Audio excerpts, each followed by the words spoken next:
Assalamualaikum warahmatullahi wabarakatuh. Alhamdulillahi rabbil alamin. Hamdan katsiran thayyiban mubarakan fih kama yuhibbu rabbuna wa yardah. Salatu wassalam ala nabiyyina Muhammadin wa ala alihi wa sahbihi ajma'in, amma ba'd.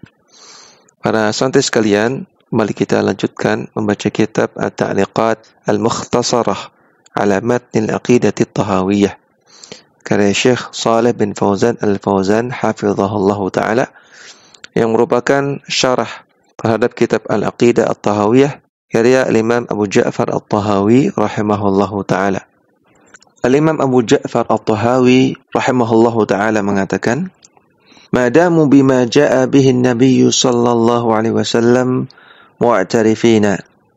Mereka adalah kaum muslimin selama mereka mengimani apa-apa yang dibawa oleh Nabi sallallahu alaihi wasallam.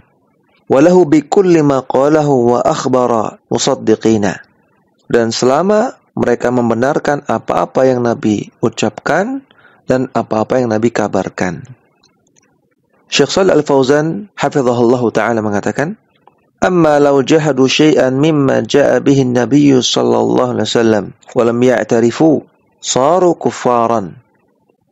Adapun kalau mereka menentang satu saja dari ajaran yang dibawa oleh Nabi sallallahu alaihi wasallam dan mereka tidak mau mengimaninya, maka mereka menjadi orang kafir. Walau amanu bi ba'dhi ma ja'a bihi, walaupun mereka mengimani sebagian ajaran yang lain. Fa in jahadu ba'dahu fahum kafiruna. Namun mereka mengingkari sebagian ajaran Nabi sallallahu alaihi wasallam, maka mereka menjadi kafir. Bi jami'i ma ja'a bihi, mereka kufur terhadap seluruh ajaran Nabi. Mengingkari sebagian ajaran Nabi sama saja mengkufuri semuanya. Fal wajibu al-imanu bihi kullihi, maka wajib untuk mengimani semua ajaran beliau. Sawa'un wafaqa ahwa'ana aw khalafaha, baik ajaran beliau sesuai dengan selera kita, sesuai dengan hawa nafsu kita, ataupun tidak sesuai dengan selera kita atau hawa nafsu kita. Semua wajib kita terima. Li'annahu haqqun, karena ajaran yang beliau bawa pasti benar. Amma man kadzaba bi ba'dil ahadithi as-sahihati fahuwa kafirun. Demikian juga orang yang mendustakan sebagian hadis yang sahih, tidak mau menerima hadis yang sahih, maka dia bisa kafir. Walau radda hadithan fil Bukhari wal hadisu sahihun wa qala ana la uminu bihadzal hadithi wa la usaddiquhu. Kalau ada seseorang yang menolak satu hadis saja dari Sahih Al-Bukhari, sedangkan hadisnya memang sahih, dan dia mengatakan aku tidak mau mengimani hadis ini, aku tidak mau membenarkan hadis ini. Li'annahu yukhaliful ilm al-haditha, karena isi hadis ini bertentangan dengan pengetahuan zaman modern. Maka fa subhanallah, kata beliau, kalamun Nabi sallallahu alaihi wasallam yuttahamu, bisa-bisanya perkataan Nabi sallallahu alaihi wasallam dicurigai, diragukan kebenarannya. Wa kalamul basyari la yuttahamu, sedangkan perkataan manusia modern, orang zaman sekarang tidak dicurigai, tidak diragukan. Bagaimana mungkin Nabi diragukan, orang yang bukan Nabi malah tidak diragukan? Aidan al-ilmul hadithu qad la yukhaliful ahadits as-sahihata. Di sisi lain, ilmu pengetahuan modern terkadang sebenarnya tidak bertentangan dengan hadis sahih. Alhamdulillah. Namun terkadang sebagian kita yang mempertentangkan antara hadis Nabi dengan pengetahuan. Famathalan, contohnya, warada fi hadithi Dzubabi alladhi yunkiru haula'i ana fi ahadi janahaihi da'an wa fil akhiri dawa'an. Contohnya terdapat dalam hadis tentang lalat yang banyak diingkari oleh sebagian orang. Yang disebutkan di sana bahwasanya lalat itu salah satu sayapnya mengandung penyakit dan di sayap yang lain ada obatnya. Wat-tibbu yuqirru bihadza anna as-samma yu'aliju bididdihi. Dan ilmu medis di zaman sekarang telah mengakui hal ini, bahwasanya racun itu bisa dilawan dengan antinya. Bakteri dilawan dengan antibakteri. Seperti vaksin, itu adalah bakteri atau virus yang dilemahkan, yang bisa melawan si bakteri itu. Wa bima yunaqiduhu wa dhubabu fihi an-naqidani. Bahwasanya racun bisa dihilangkan dengan lawannya, lawan dari racun. Dan lalat itu memiliki dua sayap yang saling bertentangan. Fa innahu idza waqa'a fil ma'i fa innahu yarfa'u al-janahu alladhi fihi dawa'u. Ketika lalat itu hinggap di air, maka bisa jadi sayap yang mengandung obat itu terangkat.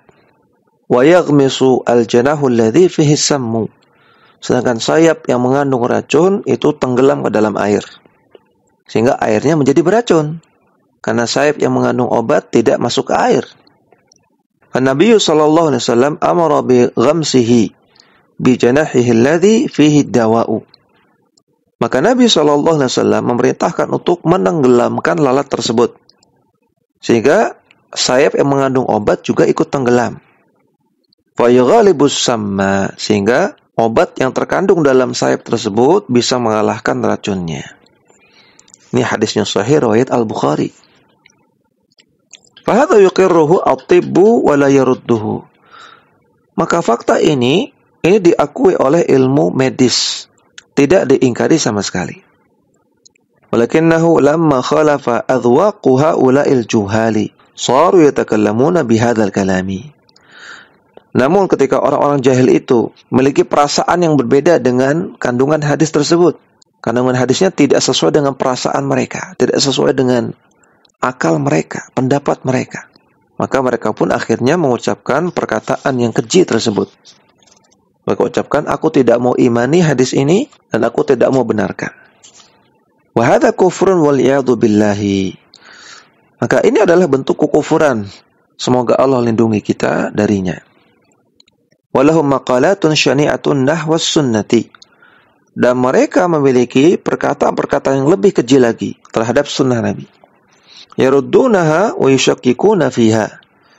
Mereka menolak sunnah Nabi dan mereka membuat orang-orang ragu terhadap sunnah Nabi. Wa yaquluna inna nabiyya sallallahu alaihi wasallam qala antum a'lamu bi amri dunyakum. Dan mereka mengatakan bahwasanya Nabi sallallahu alaihi wasallam bersabda, kalian lebih mengetahui urusan dunia kalian. Hadis sahih riwayat Muslim. Perhatikan, dengan hadis ini mereka gunakan untuk menolak hadis-hadis yang lain. Kalau ada hadis yang bicara masalah dunia, yang mengabarkan sesuatu tentang masalah dunia, mereka tolak dengan dalih hadis ini. Antum a'lamu bi amri dunyakum. Kalian lebih tahu urusan dunia kalian. Maka kata mereka, urusan dunia tidak perlu kita ikut hadis. Allah musta'an. Ini aneh sekali. Orang menggunakan hadis untuk menolak hadis. Padahal hadis ini bicara tentang perkara-perkara dunia yang mubah, yang tidak diatur oleh syariat. Maka kalian lebih tahu dalam urusan tersebut. Urusan membuat makanan, urusan teknologi mesin, urusan membuat teknologi elektronika, dan lain-lain. Tidak ada perintah dan larangan dalam agama. Ini perkara-perkara mubah, maka silakan kalian lebih tahu dalam masalah tersebut. Yaquluna hadza wa hum yad'una annahum du'atun lil Islam. Mereka mengatakan perkataan seperti di atas, itu perkataan saya tidak mau imani hadis ini dan semisalnya. Namun bisa-bisanya mereka masih mengaku mereka adalah dai yang mengajak kepada Islam. Dan contohnya adalah seorang yang bernama Mahmud Shaltut, seorang dari Mesir, yang ia dengan terang-terangan mengatakan terhadap hadis lalat di atas, kata dia, aku lebih percaya dokter kafir daripada hadis ini. Perkataan yang sangat keji terhadap hadis Nabi sallallahu alaihi wasallam. Wa hadza mauqifuhum min sunnatin Nabi sallallahu alaihi wasallam. Inilah sikap mereka terhadap sunnah Nabi. Fahaula'il juhalu yaquluna hadhihi min umurid dunya. Orang-orang jahil tersebut mereka mengatakan ini kan urusan dunia. Wan Nabi sallallahu alaihi wasallam yaqulu antum a'lamu bi amri dunyakum. Sedangkan Nabi mengatakan kalian lebih tahu tentang urusan dunia kalian. Fama'nahu annahum yujahiluna nabiyya sallallahu alaihi wasallam. Maka maknanya mereka-mereka ini sama saja mereka menganggap Nabi SAW itu jahil. Jadi ketika Nabi katakan, lalat kalau hinggap di bejana kalian, tenggelamkan. Karena sayap yang satu ada racun dan sayap yang lain ada obatnya. Mereka menganggap perkataan Nabi ini kejahilan. Nabi asal ngomong, Nabi ngawur-ngawuran. Tentu ini adalah kekufuran. Sehingga para santri sekalian, rahimani wa rahimakumullah, sekali lagi tidak boleh kita menolak satu saja dari hadis Nabi SAW yang sahih. Andaikan kita belum memahami makna dari hadis tersebut, andaikan akal kita belum bisa mencerna kandungan dari hadis tersebut, maka kita katakan, wallahu a'lam, saya tidak tahu maknanya. Tapi saya imani hadis ini. Nanti saya akan tanya kepada ulama, ahli ilmu yang lebih tahu maknanya. Jangan menolak hadisnya sama sekali. Katakan, wallahu a'lam, saya belum tahu. Wa qauluhu mu'tarifina musaddiqina. La yakfi al-i'tirafu wa tasdiqu illa ala madhhabil murji'ati. Perkataan Abu Ja'far At-Tahawi bahwasanya seorang mukmin harus mu'tarifin, harus ma'rifah, harus mengetahui, dan harus musaddiqin, harus membenarkan. Ini dikritik oleh Syekh Shalih Fauzan. Bahwasanya tidak cukup mengetahui dan membenarkan saja. Ini adalah keyakinannya orang-orang Murji'ah. Bal la budda ma'a dzalika minal amali bima ja'a bihi. Namun harus juga diamalkan. Ya, ajaran Nabi tidak hanya diakui dan dibenarkan, tidak hanya diyakini, tapi harus diamalkan. Kalau hanya dibenarkan dan diakui saja, maka ini madhabnya Murji'ah, ini keyakinan Murji'ah. Adapun Ahlussunnah meyakini bahwasanya amalan itu bagian dari iman. Orang yang beriman harus beramal. Wala budda minal ikhlasi fi dzalika. Dan juga diwajibkan untuk ikhlas dalam mengamalkan ajaran-ajaran Nabi sallallahu alaihi wasallam. Ini yang bisa kita baca, mudah-mudahan bermanfaat. Wassallallahu ala nabiyyina Muhammadin wa ala alihi wa sahbihi wasallam.